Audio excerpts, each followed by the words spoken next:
নমস্কার। এই ভিডিওতে আইসিডিএস সহায়িকা এবং আইসিডিএস কর্মী নিয়োগের যে লিখিত পরীক্ষার রচনা আসে সেই রচনা নিয়ে আমাদের যে আগের ভিডিওতে যে ইম্পর্ট্যান্ট রচনার লিস্টগুলি নিয়ে আলোচনা করা হয়েছিল সেই ইম্পর্ট্যান্ট রচনার লিস্ট থেকে আজ একটি রচনা আপনাদের কাছে পাঠ করে শোনাবো। আপনারা যদি সেই আগের ভিডিওটি আমাদের চ্যানেলে না দেখে থাকেন তাহলে অবশ্যই সেই রচনার লিস্টগুলি অবশ্যই প্রথমে একবার দেখে নিতে পারেন এবং আমাদের এই চ্যানেলে সেই রচনার লিস্টের প্রত্যেকটি রচনা নিয়ে আলোচনা করা হবে। অবশ্যই আমাদের চ্যানেলটি আপনারা সাবস্ক্রাইব করে রাখতে পারেন। আমাদের এই চ্যানেলে আইসিডিএসের বিভিন্ন রকম প্রশ্ন উত্তর এবং আইসিডিএস ম্যাথ রচনা নিয়ে ভিডিও আসতে চলেছে। আপনারা সাবস্ক্রাইব করে রাখলে তা নোটিফিকেশনের মাধ্যমে আপনাদের কাছে সেই ভিডিও পৌঁছে যাবে। তাহলে অবশ্যই সে সমস্ত ভিডিও পাওয়ার জন্য চ্যানেলটি সাবস্ক্রাইব করে রাখতে পারেন এবং এই ভিডিওটি ভালো লাগলে একটি লাইক দিয়ে আমাদের উৎসাহিত করতে পারেন। প্রথমে বলবো, যে কোনো রচনা লেখার সময় আমরা প্রথমে যদি তাতে একটু সংক্ষিপ্ত বিবরণ এবং তারপর পয়েন্ট ওয়াইজ যদি সেই রচনার যে মূল বিষয়বস্তুগুলোকে ব্যাখ্যা করতে পারি তাহলে সেই রচনাটি একটি ভালো মানের রচনা হবে এবং সেটি অবশ্যই 150 শব্দের মধ্যে হতে হবে।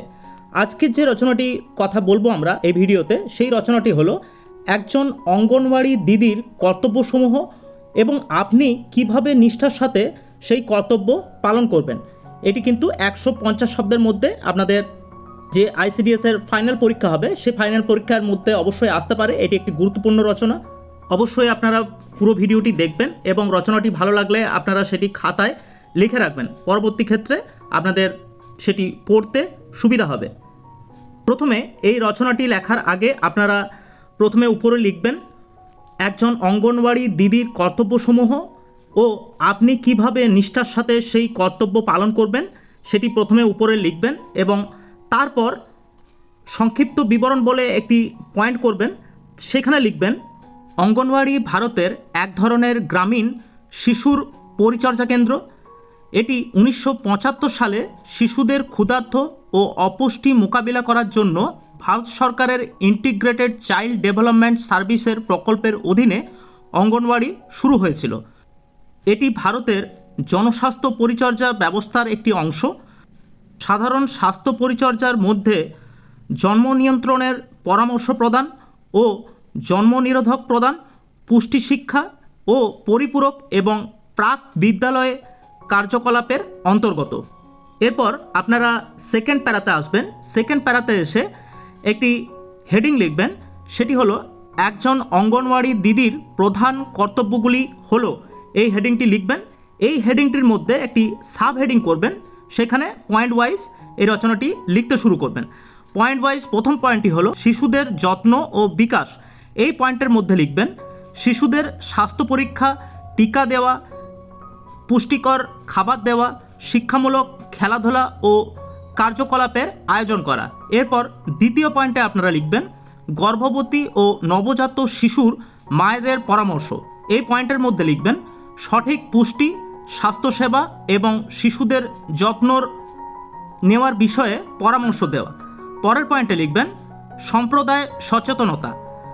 পরিবার ও সম্প্রদায়কে স্বাস্থ্য ও স্বচ্ছতা ও শিক্ষার গুরুত্ব সম্পর্কে সচেতনতা করা।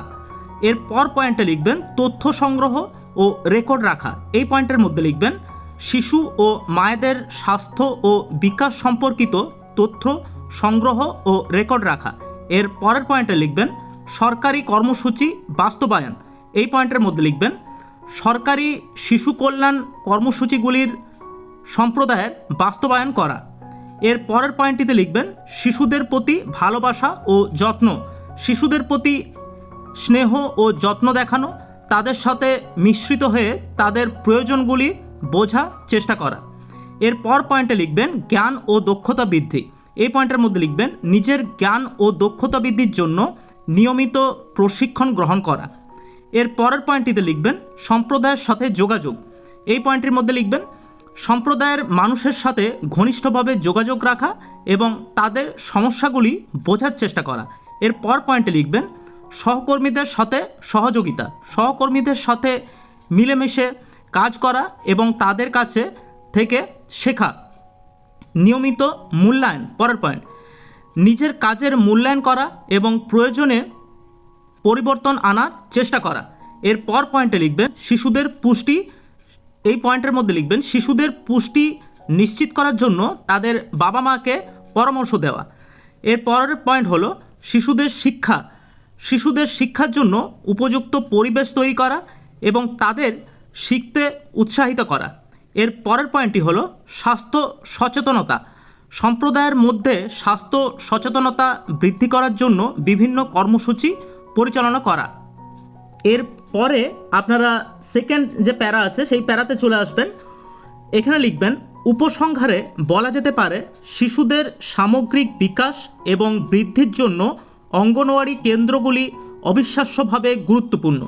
উপরিউক্ত পয়েন্টগুলি হলো একজন অঙ্গনওয়াড়ির দিদির প্রধান কর্তব্যসমূহ, এবং আমি যদি অঙ্গনওয়াড়ির দিদি হই তাহলে উপরিউক্ত পয়েন্টগুলি নিষ্ঠার সাথে সেই কর্তব্যগুলি পালন করব। এইভাবে আপনাদের রচনাটি শেষ করবেন। এই রকম আরও রচনার ভিডিও পাওয়ার জন্য অবশ্যই আপনারা চ্যানেলটি সাবস্ক্রাইব করে রাখুন। পরবর্তী ক্ষেত্রে আরও ভিডিও আসছে আইসিডিএস নিয়ে। পুরো ভিডিওটি দেখার জন্য ধন্যবাদ।